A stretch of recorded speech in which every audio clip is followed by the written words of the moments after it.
Guys അങ്ങനെ അവസാനത്തെ മത്സരം മോഹൻ ബഗാനും മുംബൈ സിറ്റി എഫ് സി തമ്മിൽ നടക്കുന്ന ISLലെ മത്സരം ഒരു ഡിസൈഡറായി മാറും എന്നുള്ള കാര്യം ഉറപ്പായി കഴിഞ്ഞു. അതിൻ്റെ ഒരു എന്താ പറയുക സ്റ്റെപ്പ് എന്ന വണ്ണം മോഹൻ ബഗാൻ ബംഗളൂരു എഫ് സിയെ ബംഗളൂരുവിൽ പോയി പഞ്ഞി കിട്ടും എന്ന് തന്നെ പറയാം, നിസ്സംശയം പറയാം. 4-0 എന്ന് പറയുന്ന ഒരു വിജയം മോഹൻ ബഗാന് നേടിയെടുക്കാൻ സാധിച്ചു. ബംഗളൂരുവിൻ്റെ എനിക്കറിയത്തില്ല ആ ഒരു കണ്ടീരവായിൽ ഇത്രയും വലിയൊരു തോൽവി അവർ നേരിട്ടിട്ടുണ്ടോ എന്നുള്ളത്. എനിവേ മോഹൻ ബഗാൻ്റെ ISLലെ ഏറ്റവും വലിയൊരു വിജയമായി മാറുന്നു എന്നുള്ളതാണ്. അവർ രണ്ടാം സ്ഥാനത്തേക്കും എത്തുന്നൊരു സാഹചര്യത്തിലേക്ക് വരുന്നു എന്നുള്ളതാണ് ഏറ്റവും പ്രധാനപ്പെട്ട ഒരു കാര്യം.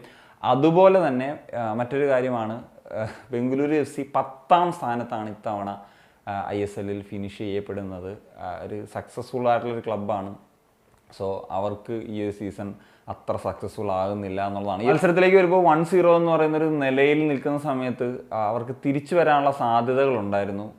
ബംഗളൂരു എഫ് സിക്ക് ഒരു ചേത്രിയുടെ റൺ, പിന്നെ അത് ഫൗൾ ചെയ്യുന്നു അൻവർ അലി, ശേഷം ഒരു പെനാൽറ്റി കിട്ടുന്നു. പക്ഷേ പെനാൽറ്റി മിസ് ചെയ്യുന്ന ഒരു അപൂർവ കാഴ്ച സുനിൽ ഛേത്രിയിൽ നിന്ന് നമുക്ക് കാണാൻ സാധിച്ചു എന്നുള്ളതാണ്. ഏതായാലും ഈ ഒരു മത്സരത്തിൽ ഹീറോ എന്ന് പറഞ്ഞാൽ മൻവീർ സിംഗ് ആണ്. അദ്ദേഹം എന്തൊരു പെർഫോമൻസ് ആണ് നടത്തുന്നത്.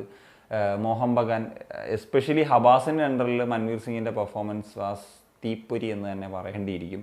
കാരണം എന്ന് വെച്ച് കഴിഞ്ഞാൽ അതേപോലെ ഒരു ലെഫ്റ്റ് വിങ് പോലെയാണ് കൂടുതൽ കളിക്കുന്നത്. അവിടുന്ന് റൺ ചെയ്തൊരു ഗോൾ അടിച്ചു, അതുപോലെ തന്നെ റൺ ചെയ്തിട്ട് ഒരു അസിസ്റ്റ് കോൺട്രിബ്യൂട്ട് ചെയ്തു എന്നൊക്കെയുള്ളതാണ്. പിന്നെ താപ്പ ഈ ഒരു മത്സരത്തിലേക്ക് വരുമ്പോൾ ഒരു സ്കോറിങ്ങിലേക്ക് വരുന്നു. അർമാൻഡോ സാദിഖുവിൻ്റെ നല്ല ഗോൾ, അത് മൻവീറിൻ്റെ അസിസ്റ്റാണ്. എക്ടോയുസ്റ്റയുടെ ഒരു ഗോൾ കൂടിയുണ്ട്.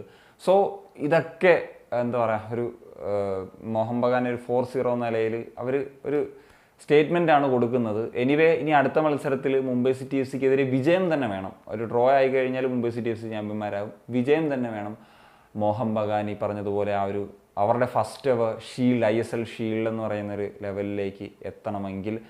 എന്നാൽ മുംബൈ സിറ്റി എഫ് സിയുടെ കാര്യം അറിയാലോ, നേരെ അവർക്ക് എങ്ങനെയെങ്കിലും ആ ഒരു പോയിൻ്റ് എന്നുള്ള നിലയിലാണ് ഉള്ളത്. സോ അതുകൊണ്ട് ഒരു ആനുകൂല്യം മുംബൈ സിറ്റി എഫ് സിക്ക് ഉണ്ട് എന്ന് വേണമെങ്കിൽ പറയാം. പക്ഷേ മത്സരം നടക്കാൻ പോകുന്നത് കൊൽക്കത്തയിലാണ്. നല്ല ഫോമിലാണ്. ഈ ഒരു റിതം മെയിൻറ്റെയിൻ ചെയ്ത് കഴിഞ്ഞാൽ മോഹൻ ബഗാൻ എന്താ പറയുക തീർച്ചയായിട്ടും ഒരു മുന്നേറ്റം കാണിക്കുമെന്നുള്ള ഉറപ്പാണ്. ഏതായാലും ഉറപ്പായിട്ട് ഈ പറഞ്ഞ പോലെ ഒരു ക്ലാസിക് ആയിട്ടുള്ള അല്ലെങ്കിൽ ഒരു വാശിയേറിയിട്ടുള്ളൊരു പോരാട്ടം തന്നെയാണ്. ISL ചരിത്രത്തിൽ തന്നെ ഇതെന്ന് പറയുക ഒരു ഷീൽഡ് റേസ് അവസാനം ആ ഷീൽഡ് റേസിൽ പോരാടുന്ന 2 ടീമുകൾ തമ്മിൽ ഏറ്റുമുട്ടുന്ന എന്നുള്ള ലെവലിലേക്കൊക്കെ വരുന്നത് ഇത് ആദ്യമായിരിക്കും.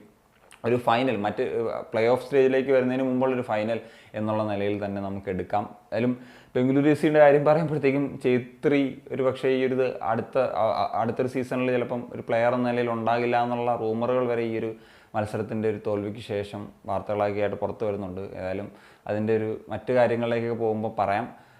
So that's it guys. അപ്പോൾ നിങ്ങളുടെ ഒപ്പീനിയൻസ് ഉറപ്പായിട്ടും കമ്പോസ് ചെയ്യാൻ സനിക്കാം.